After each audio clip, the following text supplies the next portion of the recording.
Hi, this is Graphically Alex coming at you with all things fat related. If that's something that interests you, please subscribe. I'd love to have you. So today we're going to be watching Jillian's response to the documentary. I am going to do my best to have some kind of commentary. I'm interested though. I don't know much about like the background of it. From what I know is I think she's going to sue them. And she's saying that they lied about her in the documentary, which is not all that surprising to be honest. I honestly think that in large part the documentary was, there were probably some toxic ritualistic roots in that documentary.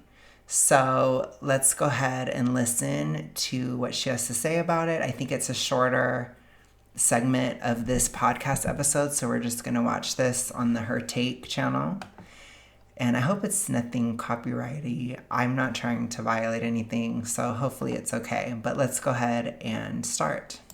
So we're going to start with the Netflix hit job, because this one is personal. So I'm guessing you guys have all heard about this by now, this Biggest Loser documentary. Can I presume that, team?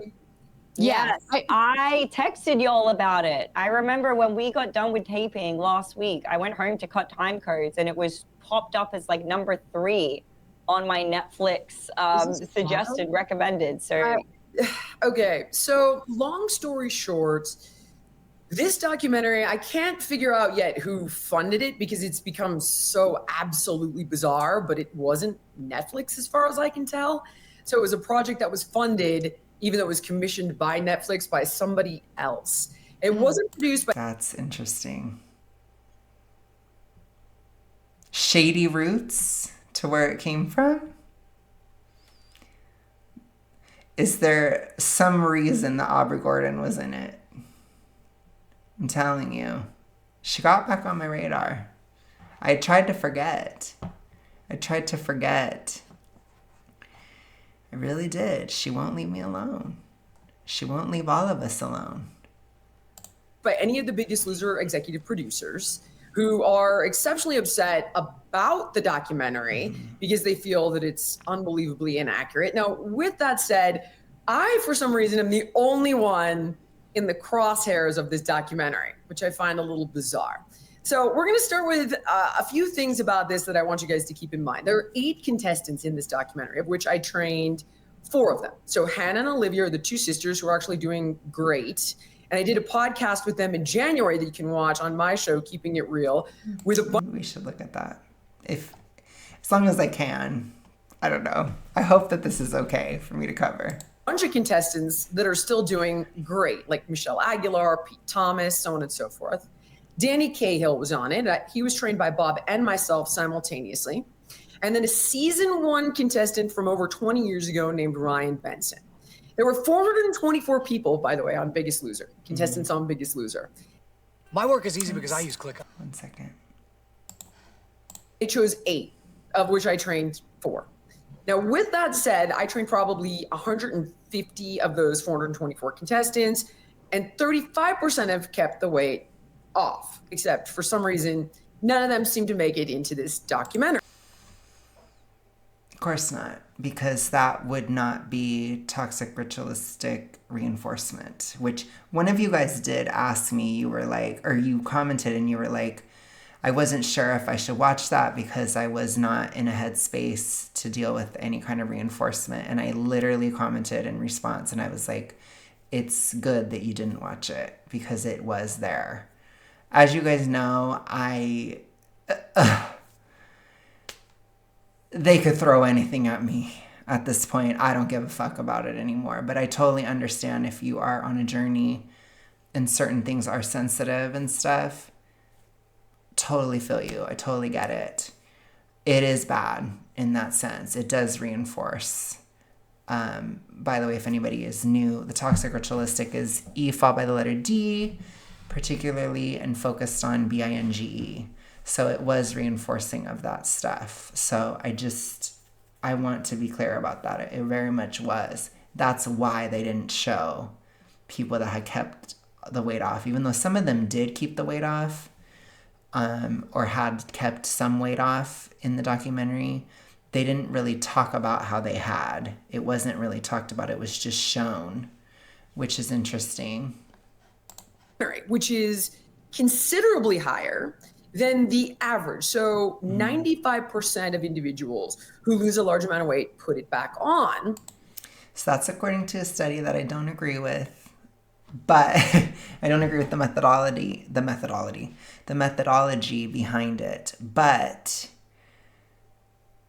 if we were to take out the toxic ritualistic, how would those statistics actually look? Which, again, I'm going to let her say what she has to say about it. But in some ways, she's not affirming. I told you. So it does make sense to me that with some people, her style would work. I do think her style would work for a decent amount of people. Not everybody, which is also fair. There are people who are more sensitive or more emotional and maybe need that. But I still think that not reinforcing things at all and not affirming the toxic ritualistic, it is effective, even if it's harsh at times. So 35% success rate is actually great, unprecedented. Now, we're going to start by dispelling some of the lies in this because they're so egregious and insane. That is a pretty good amount, though. And that's much better than 95, the supposed. So, well, you know, I'd hope that they do some actual new studies and stuff. But it's hard because I feel like there might be a bias and all this stuff. Like, there's just a lot that's going to have to go into changing culture and stuff around this. And we need people that have not struggled with You Fall by the Letter D to do the research. Like, if you are in a position to do this research and you've never had the toxic ritualistic issues, please do the research because you're not going to be biased. And understand and test for if people have it before they go into these studies, please. So that's what I hope we can do because that will eliminate the bias and then we can actually see more real numbers. That's my thought process on some of the studies and stuff. We need non-biased researchers and we need people to have an awareness enough of it to test for if somebody has it so that they aren't in some of these studies because they need to be separated or we need a control group or something. You just need to figure it out. You need to understand that it's a variable. Okay? I don't really know where to begin. The one thing I do want to say is Anna was kind enough to all of you are too young to even remember the show, except maybe you and I, Brian. But the long story short is that, Anna's like, well, we're judging this through a lens now that, we wouldn't go back and apply 20 years ago. But with that said, I wouldn't change a thing. But I'm not actually answering to what was done or why it was done. Mm-hmm. I'm just answering things that aren't even the truth. Yeah, so we're going to start with one of the top ones. That's not good. If they lied. And she's going to have to prove it, which I'm pretty sure she can, or hopefully she can. If she does, then I'll try to cover it. And please let me know if something comes up in the future, because I do think it's important to expose the lies if they did lie. Is that I apparently said to this contestant, Ryan Benson, who is the season one, that he's going to make me a millionaire. So he's like, I pissed blood at the finale medical, which the finale medical is under the supervision of Dr. Huizenga, who's the doctor that I have been at war with for years, right? So this doctor is responsible for the contestants. We don't see them after they go home. We weren't even allowed to speak with them after they went home at that time. So I had no role in this guy supposedly pissing blood, nor did I ever hear about it, and I wouldn't have known about it. And he goes on to tell the lie that I say to him at the finale. I jump into his arms and I say, Ryan, you're going to make me a millionaire. Well, number one, I'm mic'd. Ryan's mic'd. You can actually watch the hug for a second because they cut away from it. In the documentary, I never said that. It would be on camera if I said it. And then ready for this? Here's where this starts to get interesting. So as people are beginning to print the story, two of the executive producers, so this is Dave Broom sent statements to my business partner to put into these publications when they reached out for comment. Like Jillian never said this. She was mic'd. So this one's from Dave Broom, emailing his statement to my business partner, John Carlo. And then the next one, this one is from Mark Coops, who is also an executive producer. And it's like, Jillian never said this, right? So both of them send in these statements. Nobody. Oops, 1 second, sorry. Okay. Was willing to print that. So I think that's a little odd. It's like, you asked for a statement. We're telling you it never happened. We're giving you proof that it never happened, but you won't print the statements from the executive producers. The second thing is that I never communicated with the doctor. Not only did I communicate with the doctor, can you pull up the daily medical report email, Connor? I just sent one of them. So it's actually the one you showed me when we were prepping for the episode. And there was a daily report every single day between the doctor's medical team and myself and all the producers. So if you look here, I'm going to open this up. You can see that it says BL9 medical report 10/12/09. I'm on it. Dr. Huizang is on it. Bob's on it. I can't see and it. You can see here all of the different rundowns of each and every contestant, right? Every single day we would correspond about the health of the contestants. Then if you're like, well, Jillian didn't continue to communicate. I have, by the way, hundreds of these emails. Can you pull up the Elijah email between Dr. Huizanga and I, Connor? So we would go back and forth constantly about each and every contestant. Let's see if you can find this one. And I pulled a couple, but I sent Connor, 100 emails. So check this one out. So this is, from Dr. Huizanga, but if you look below it, it's from me, okay? This is on a Sunday. Hi all, sorry to bother you on a Sunday. I was just hoping that maybe we can check on Elijah Vivio's labs again. He's working out 2 hours a day and supposedly eating 1,400 calories a day and losing next to nothing every week, though maybe, I thought maybe he was hypothyroid or something. Huizanga answers me. I'll give you another example, even though this is gonna get pretty boring. Can you pull up the one between Dr. Huizanga, Sandy Crum, who's his staff, and myself on Danny Cahill, who happened to be one of the contestants on the podcast? Let's see if we can pull that one up. I hit Connor with probably 100 emails last night, and this is going to get kind of old. But the reason I'm bringing this up is because the doctor claims that I just went rogue and didn't listen to him at all, and essentially, did whatever I wanted with the contestants. So we had daily communications, and I will say it is so interesting how villainized she was, and I couldn't tell if she was villainized in the documentary because she didn't want to be a part of it, so they just wanted to make her a villain, or if there was, again, some deeper, possibly toxic ritualistic agenda, maybe a combination of the two, but it was odd. And I guess, I wonder if she will address that Bob said that she didn't text him or whatever. I wonder if there's drama between them or whatever that she's going to talk about. I don't know, but that was in there too. But I just didn't cover it because I kind of stayed mostly on topic, but, in terms of the documentary. But I wonder if she's going to address that too, but she might not. But I do remember the doctor did say that she was rogue and that she did whatever and she wasn't listening to the doctor at all. And it's like, if she has evidence that she did, that's really bad that they're just saying that. So, oh my gosh. Individual communications about each and every contestant that I ever worked with. Here's me, we're going back and forth about a contestant that hit their head during a challenge. And I'm asking, is the contestant okay? Are they able to train? And I'm going back and forth with Dr. Huizang. That's so bad that they said that then. And I'm like, all right, maybe I'm just being paranoid because I was worried about the contestant's health. Next, we're going to move on. I hope I've dispelled that one effectively, but I could literally put, I don't know, as mentioned, 100 emails of this nature. So to be clear, there's communication that was readily available to the producers of this docuseries that disproved this notion that you didn't care about the well-being of the contestants. Right. Hundreds of them, not to mention We sent an email. My lawyer sent an email to Netflix and the producers saying, you better fact check everything through us. They didn't send one thing through for fact check. Okay, Wow. now, caffeine. Let's get into that one. So Dr. Huizenga just told TMZ that the show was caffeine free.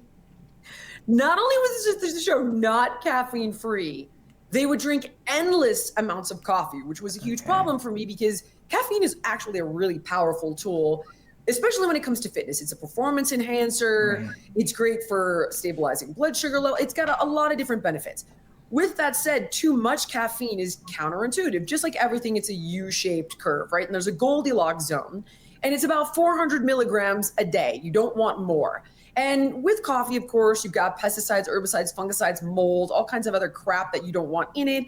So I've always been pro what you now call pre-workout, but back in the day, they were literally called fat burners. I've written about this since my second book 18 years ago called Making the Cut. Okay, so I don't agree with her about coffee. I'm a pro coffee girly. I do think that girly pop, sorry. I do think that organic is best, though, in my opinion, which people can come for me on that.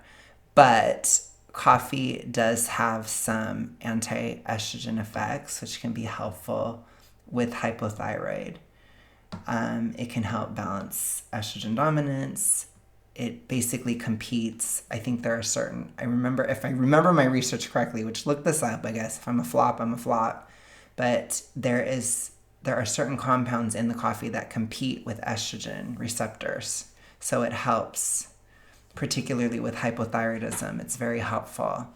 And it still helps me to this day, although I won't die if I don't have coffee right in the morning. That's one of the things I can't stand about my iron protocol is that I can't have coffee right when I wake up. I have to have my iron first and wait.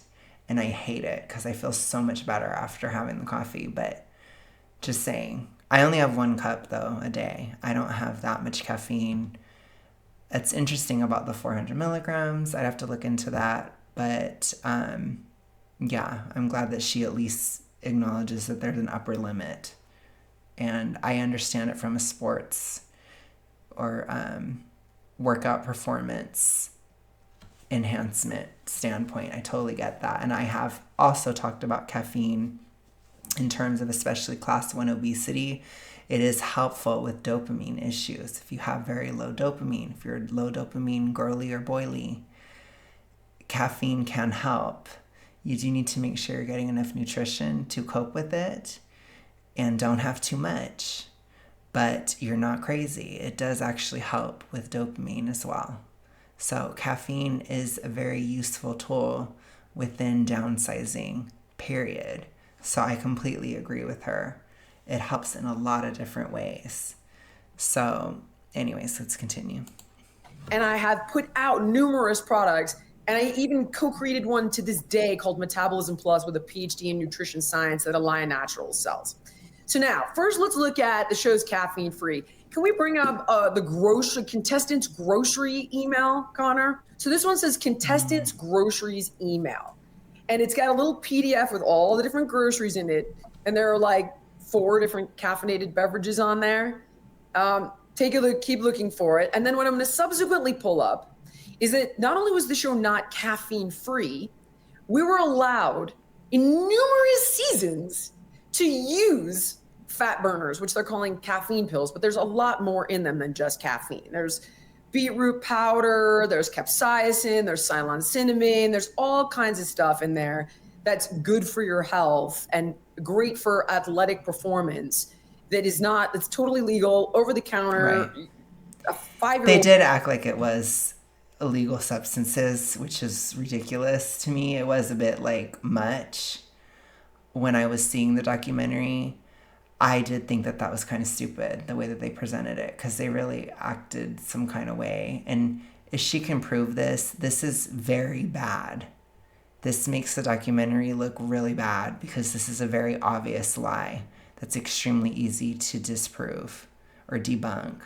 So she is doing a decent job at discrediting this documentary.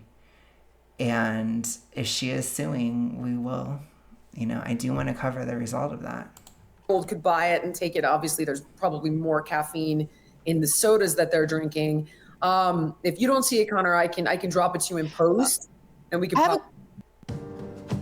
Excuse me. Okay. Oops, I went too far back. 1 second.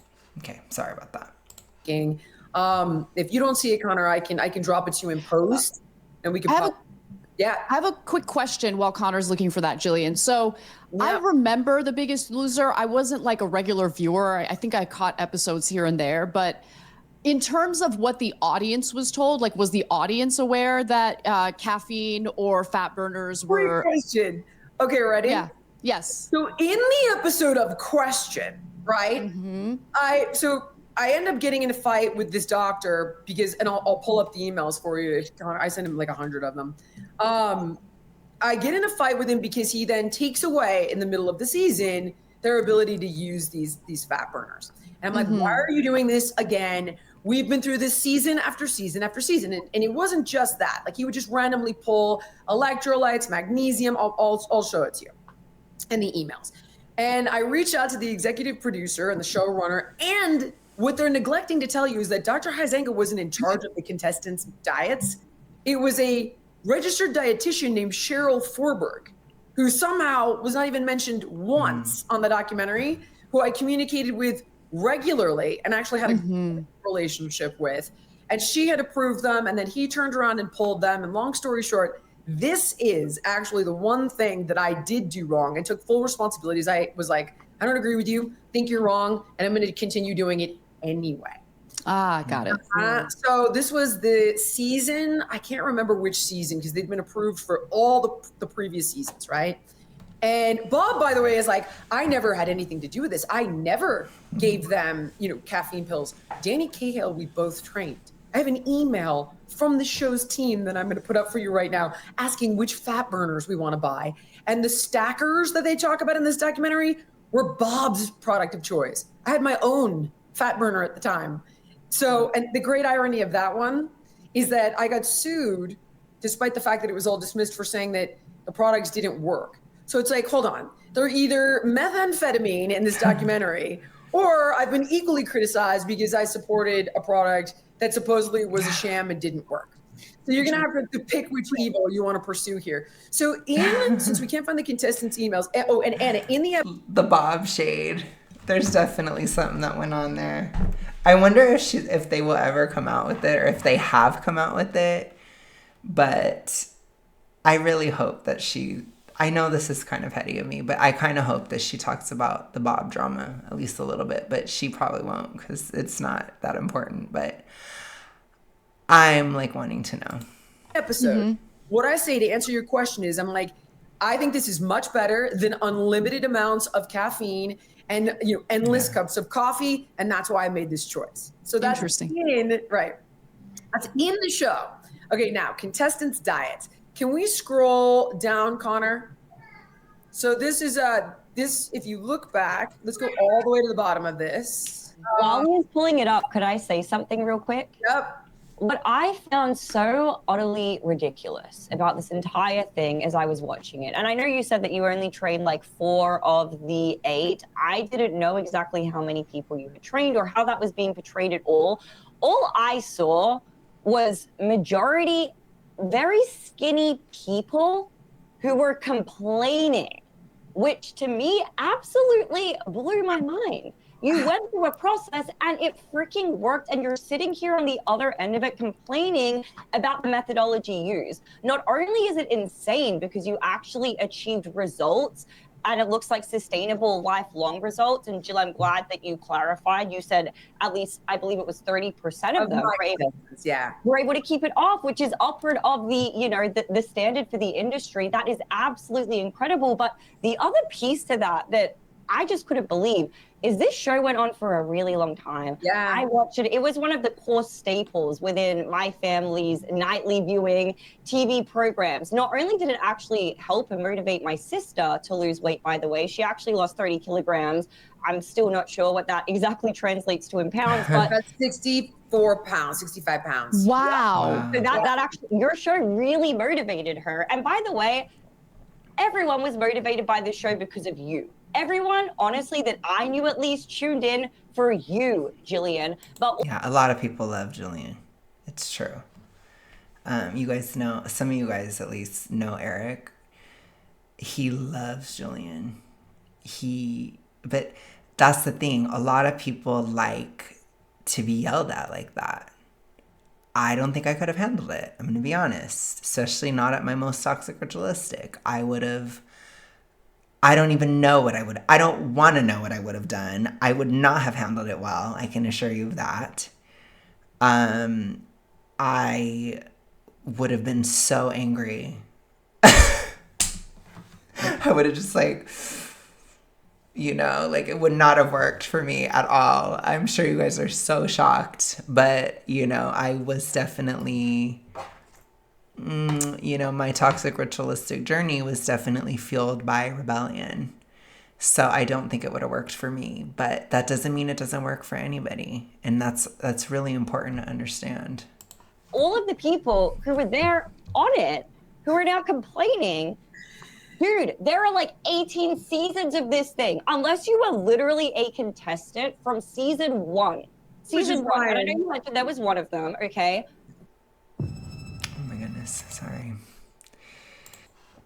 You what you were signing up for. It is television. Yeah, and that you too. literally knew what you were signing up for because you watched it before. So I find it so utterly ridiculous. I'm sure Connor's found the email and we can jump back to my thoughts about what this truly is, because I believe that this is a smear against you, Jillian. I'm going to get into kind of where this goes, but I have to, at this point, at first I was like, okay, who cares about this? Like, why does this matter? It's 11 years old. No one's going to care. This is an 11-year-old show relitigating shit that has already been out there for over a decade. Mm-hmm. And not only that, for some reason, we can't get to the bottom of who actually funded it. No fact checking was done. No publications will print except for TMZ. And Aubrey Gordon was somehow in this. Tell me why I feel like she is connected in some way.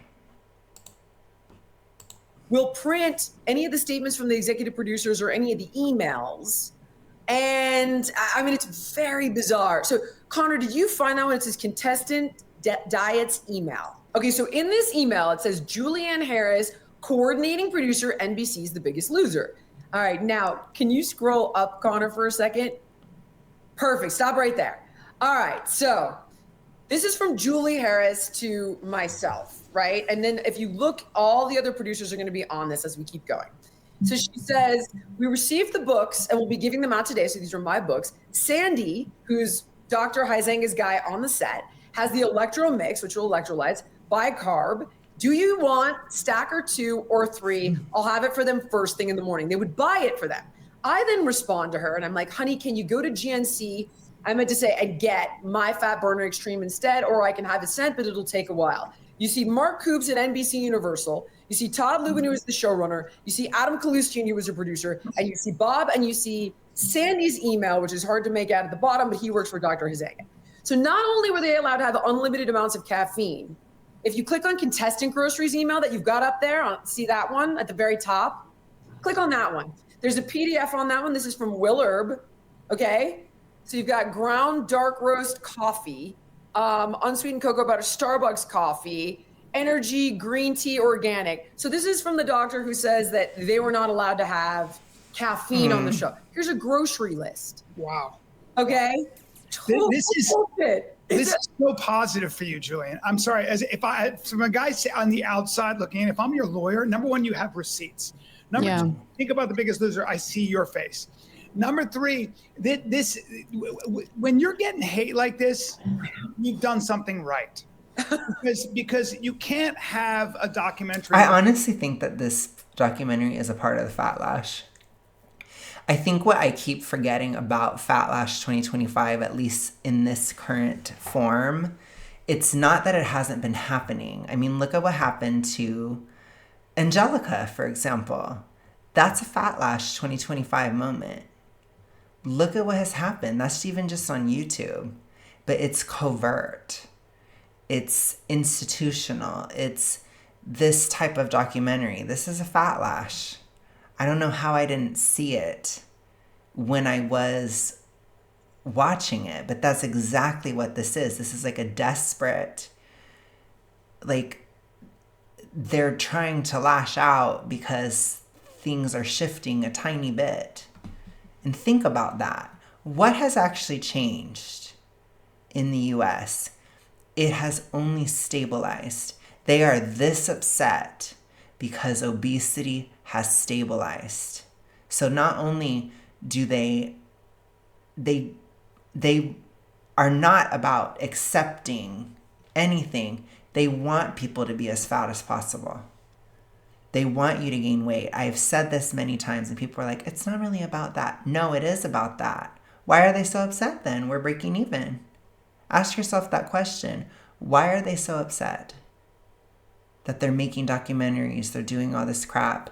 Why are they this upset? Why are they fat lashing over stabilization? Think about it.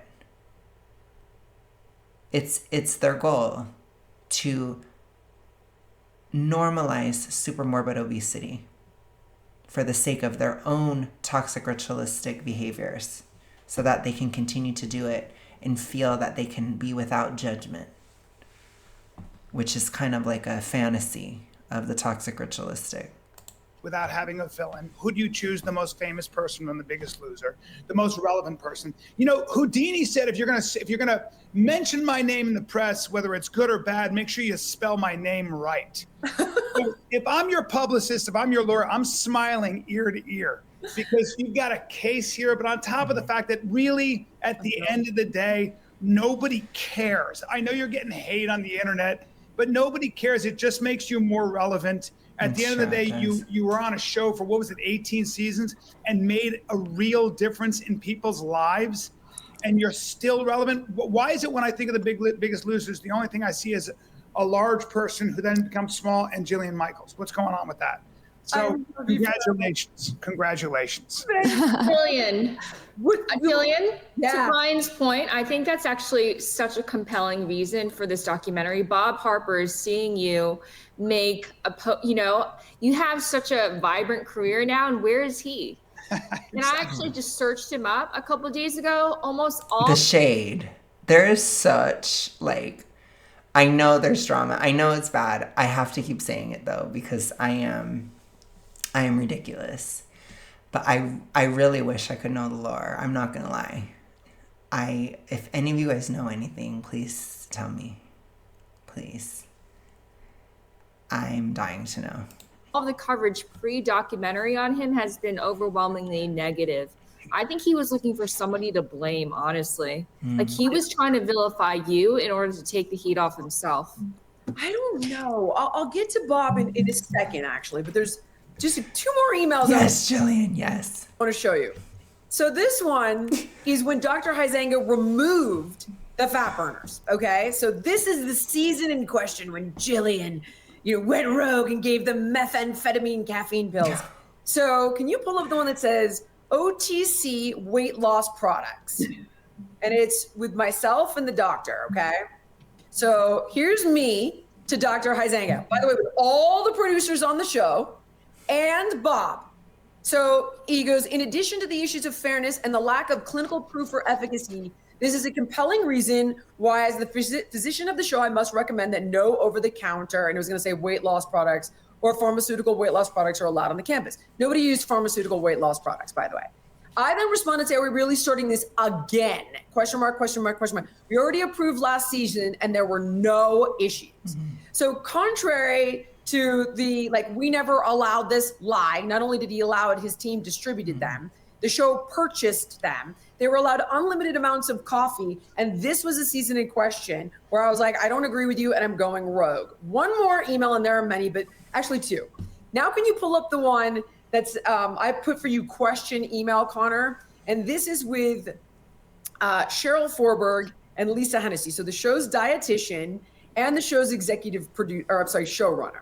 And in this email, I basically say to them, like, they're having unlimited amounts of coffee. I want to give them e-boost, which was another kind of like fat burner with green tea and coffee. And the show's dietitian is like, this looks amazing. I want some. So imagine bringing your side project to life. Sorry. Wow. Right. Jillian, do you think any of this would be happening right now if you didn't support some conservative policies? Like, it's hard for me to imagine that they would be going after someone liberal. I have a lot of thoughts on that, and I want to get to it, but I'm wondering, like, is this overkill? Because I was waiting for Connor to pull this up. I even have an email. Okay, hold on. I want to say I think that it's more, again, people always disagree or whatever because everybody's obsessed with politics, but I think it isn't as political. I think that the politics, it's like a excuse, or it's like a costume it's wearing, you know? I guess an excuse is the best word for it. But that's why. It's probably like what selected her as the target, so to speak, maybe of the documentary or something. But it's still like, at its root, it's not actually political, in my opinion. That's my opinion. Like, I don't think Aubrey Gordon is actually, like, she may actually be literally political, but I think the message of the toxic ritualistic is pathological, and I will keep saying that. It has pathological roots. And yes, they can advocate for policy and stuff. That does happen.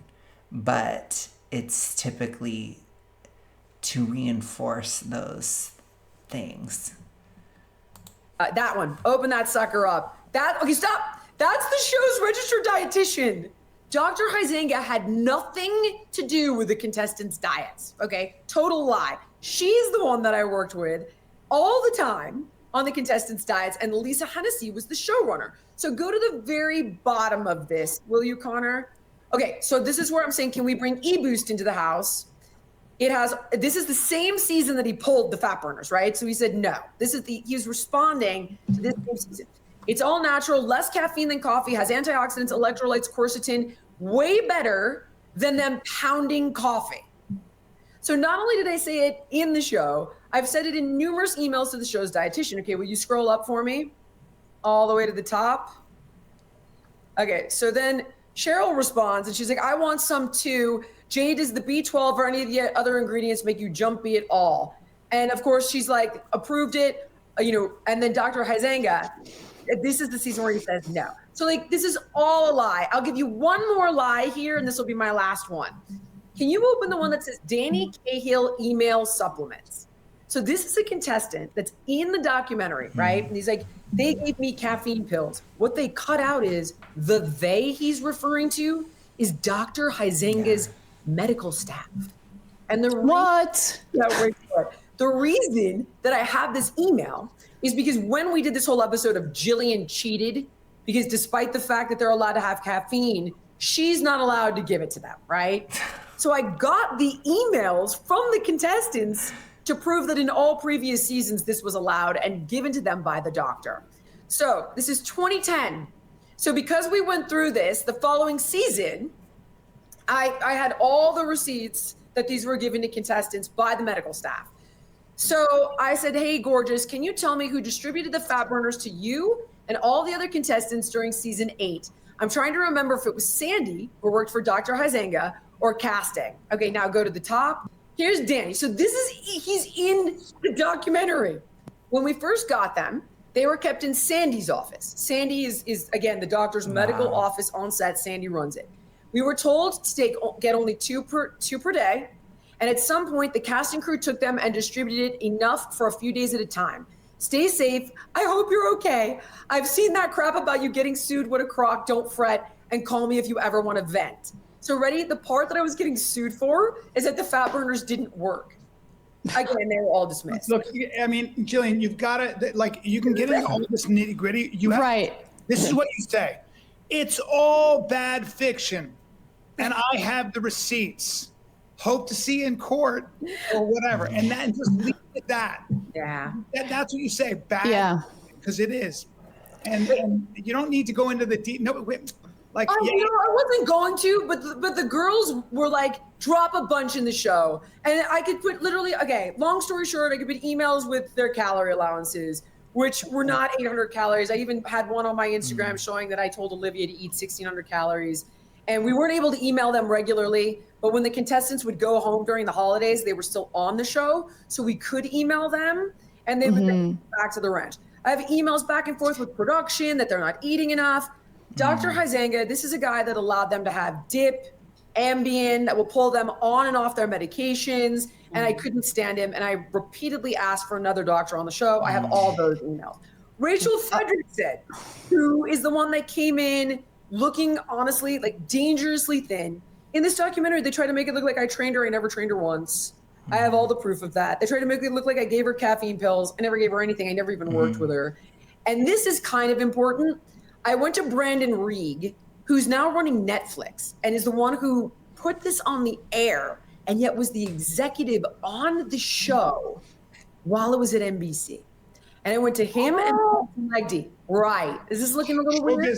Okay, that makes it so much worse because this proves that at this point, okay, Jillian, let's get to the part where we all say what everyone's thinking, that this is a complete and total smear job on the fact that you are taking off right now in an area that is very different to what they wanted you to be in. And as soon as you started speaking out and saying that Ozempic was bad, you couldn't be big and beautiful you couldn't be beautiful at any size. You need to actually be healthy.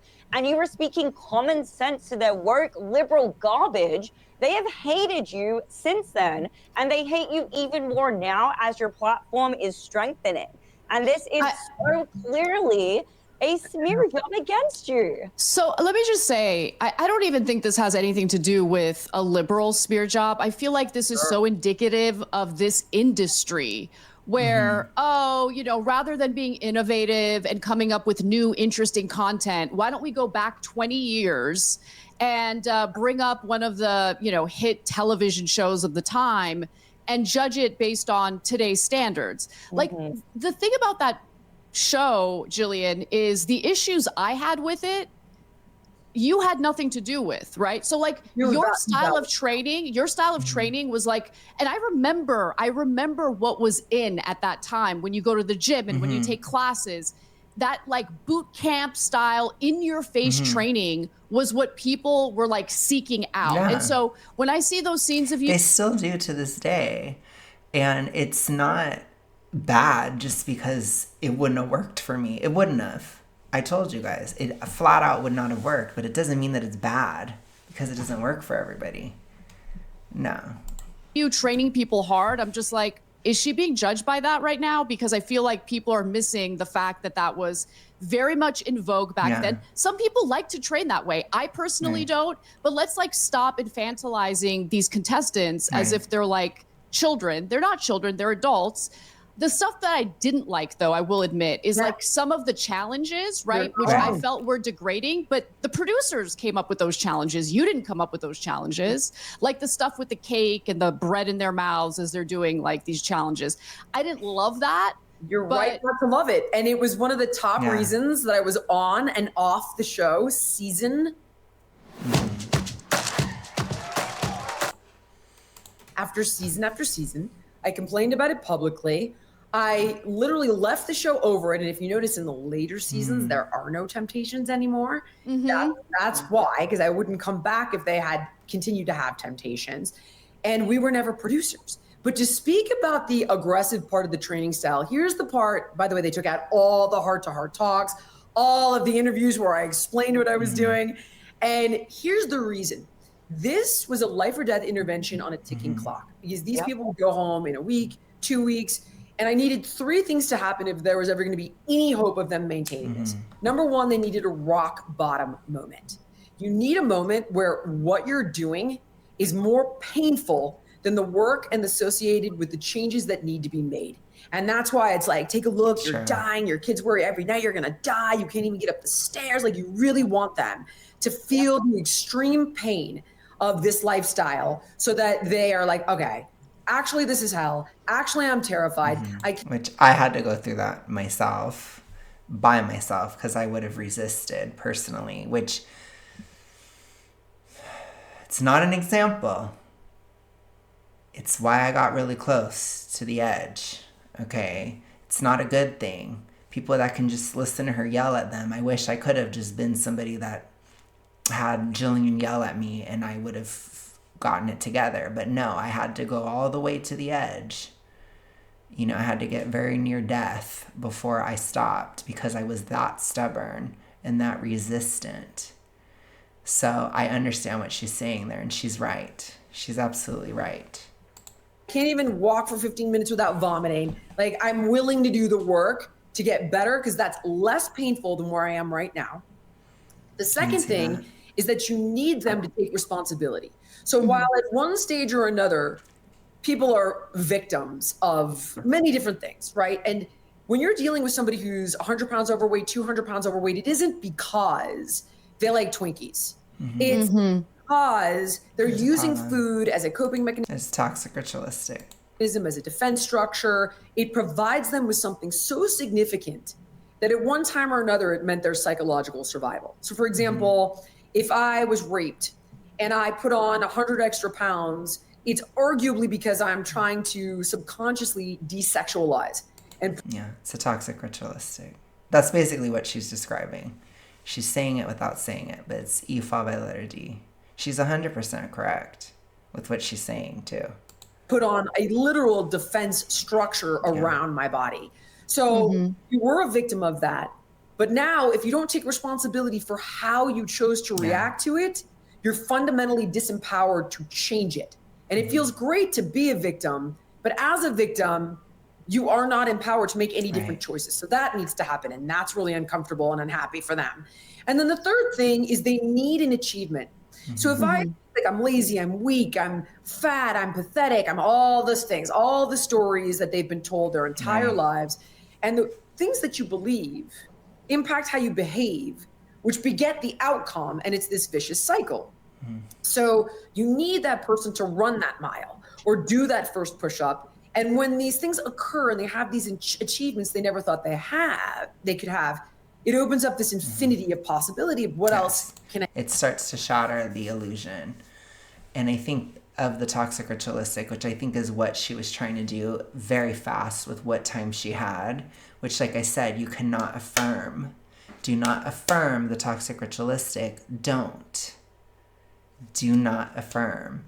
Even if I say things quieter, gentler, etc., than Jillian would, I'm still not affirming it. And there's nothing wrong with needing it to be said in a calmer way or in a quieter way. I'm still not affirming it. So it's different styles, different for different people, and that's completely fine.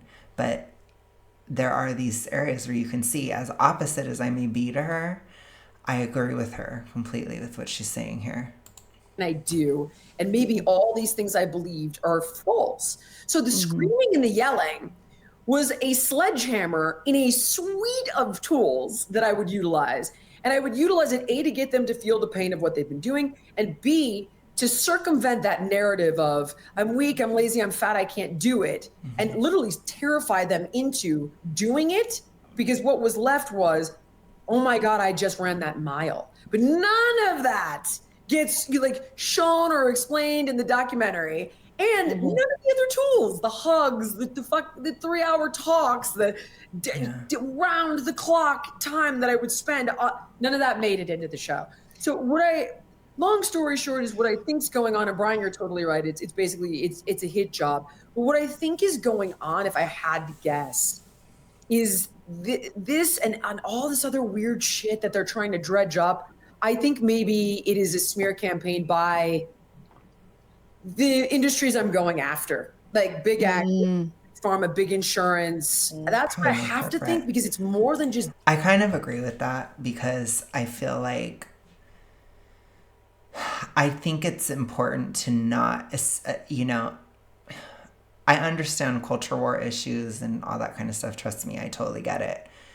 Like I said, we don't really talk about that here because it's not relevant for the most part. When it comes to this issue, when it comes to this topic, when we do get political or when we do have to talk about institutions, it often goes back to corporate stuff or things where government and corporations are working in tandem or hand in hand.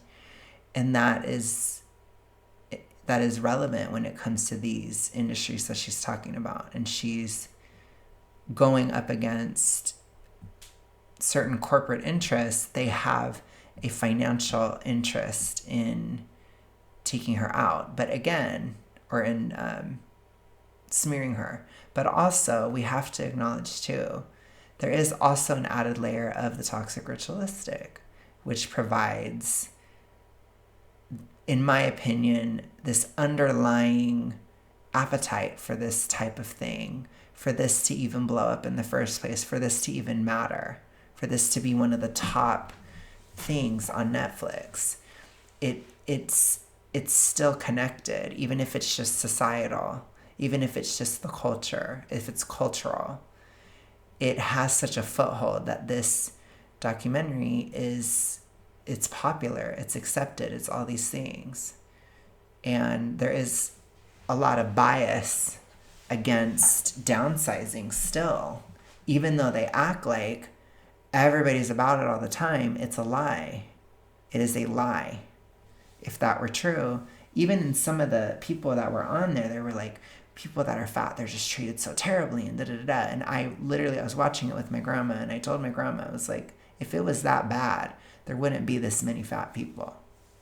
It's not that bad. It's not true. And it doesn't mean it's great all the time. I'm not saying that, but it is not like a constant onslaught day in, day out. I don't think people would, it wouldn't be like this. It just wouldn't. If it was that bad, it just wouldn't. You're not going to have 60-something% be overweight and obese if it's the worst thing ever to be fat. That's a toxic ritualistic thing to say that, or to feel that way, or to experience that, And if it's in your family or something, again, there's toxic ritualistic within the family. It's not something that is actually ingrained in society the way that they talk about. It isn't. If anything, it's too far the other way. It's too accepted to the point of, at times, delusion, where if you go stand outside and you say obesity is not genetic, you're going to have a few people say you're wrong. And that's in real life. That's not on TikTok. So I do think that is still involved as well. And as far as politics or whatever, maybe people have a personal issue with her, with some of her takes on certain things. And maybe that's why she's a specific target for certain people on the documentary. But it's more personal than political in that case, in my opinion, still. And I think if it is a smear campaign for, so-called political reasons, it probably is these industries or these corporate interests which are using political tactics to smear her because she's speaking and saying something that they don't want her to say, which I agree with her with that too. Digging up a show I left 11 years ago and manipulating it, it's like the craziest stuff that you're having to dispel. And then the refusal to print some of this stuff along with the articles. That's what I think, but I don't know. Jillian, I want to say, even if this didn't start as a political smear job, it has become one. People have latched onto it, especially in light of what happened on CNN, when I think they also ambushed you and didn't really give you a chance to articulate your views. So a lot of people have hopped on the bandwagon. So there are twin That's true too. I agree with that. I think there can be coalitions, toxic ritualistic, corporate, some political interests too. But I have noticed a lot of people in the toxic ritualistic, like I will never forget Allie defending Trump and Vance when she is very Democrat, but she still will part from her politics for this issue. So I think it's important to definitely separate things out and understand that it is multiple factors. And I think that there could be some obvious, at least within the public, there can be that political reaction, of course, especially as Jillian has become more politically active and more of a, I believe, I haven't seen everything that she's done recently, but I think I did notice that she at least made some political statements, or she was, getting more into the political sphere, which, again, that's anybody's business if they want to do it. I have quit. I don't do that anymore for a lot of different reasons. So I don't really do that. So, I'm like anybody else. I just have my own views and I just leave it at that. But in terms of my work, I separate it out because it's still important. Yes, sometimes it can be involved, but I want to highlight the other aspects that are involved in this type of thing. So I don't think that this is purely a left-right issue, as I see much crossover, spillover, all that stuff. I see Ali defending Trump and Vance. It's fascinating, and it shocks people how it is their number one, and people don't believe me, but it is. It is. And it is. It is. I know it is. So again, this is like a weird documentary where I think there are so many different aspects tied up in it. And maybe there are a lot of reasons why Jillian was personally targeted, or why it's such a phenomenon in the public. I think there are multiple layers. And I do wonder if some of those people that are political are also toxically ritualistic, because there can be a lot of overlap too. And sometimes the drive can be from multiple sources as well. And so I'm just here to point out that aspect of it, which doesn't get much light shed on it, because this is also a psychological issue. And if people are triggered, then they're going to do something. And I mean literally psychologically triggered in the case of E followed by the letter D. Here, the people, who are dedicated to The Biggest Loser, and then the liberals who are mad that you've articulated some conservative views. So right now you have like a coalition trying to take you down, and because you're so resentful that you're incredibly successful. And there can be multiple factors too, in multiple layers. Like it could be a toxic ritualistic liberal going after, because it's become fashionable on the left to in some regard, not, you guys know I don't think everybody is, but there's a left-wing appearance of the toxic ritualistic in today's day and age, whereas 20 years ago it was actually a right-wing appearance of the toxic ritualistic.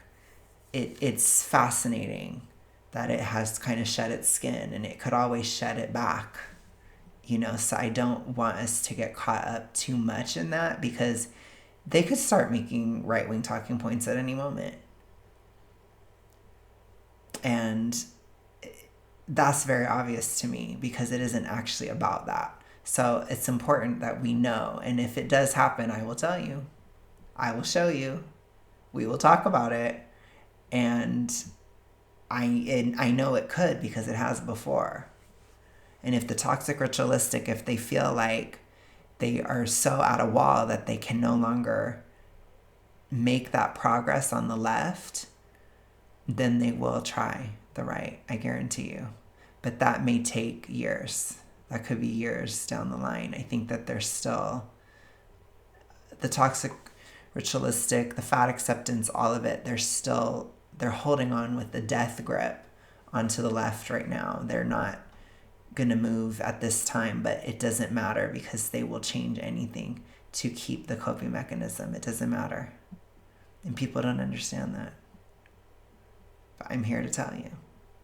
So if it does happen, you make sure you don't support it, no matter what side of politics it's on. Hell no. It's a hell no for me. Hell to the no. But it's already changed once in my lifetime. You don't think it could change again? I do. Your staying power isn't just a few years. It's at this point, it's decades long. Yeah. Just being explained the psychology around weight gain. There's no way you could know that on that detail unless you were genuinely emotionally and intellectually vested in trying to get somebody to lose weight. I was just listening to the way you were talking about that. And you're clearly an expert on not just the physicality that goes into losing weight, but also the psychology that goes into that. And that comes from a place of compassion. That's what drives it. That's very apparent, at least to me. So, look, your example speaks volume. It's about caring about the issue. It's about understanding the issue. It's about knowing what needs to be done, which I may be so opposite of Jillian in so many different ways. But I completely agree with her. Let's be gay. Let's be astrological. She's an Aquarius. I'm a Leo. But I agree with her. I'm pretty much in line with what she said about it. And if we can come to those conclusions from opposite sides, it's pretty much like bam, like me and Jillian probably have opposite personalities and we still have come to the same conclusion. So it's pretty fucking real. Do not affirm. Do not affirm the toxic ritualistic. Never. And this is noise. I do think there are forces out there that are organized to hit at people they see as threats.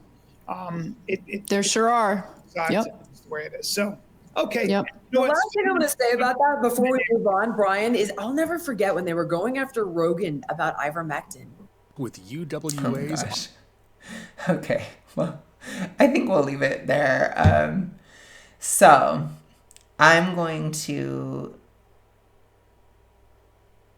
let you guys go now. This was fun. I wish this shit would have covered Bob. Let me know, you guys, if she did cover Bob. But I wanted the tea. I did, and I didn't get it. And I'm sad. And I will talk to you guys later. Have a good rest of your day, night, etc. We will talk soon. Bye.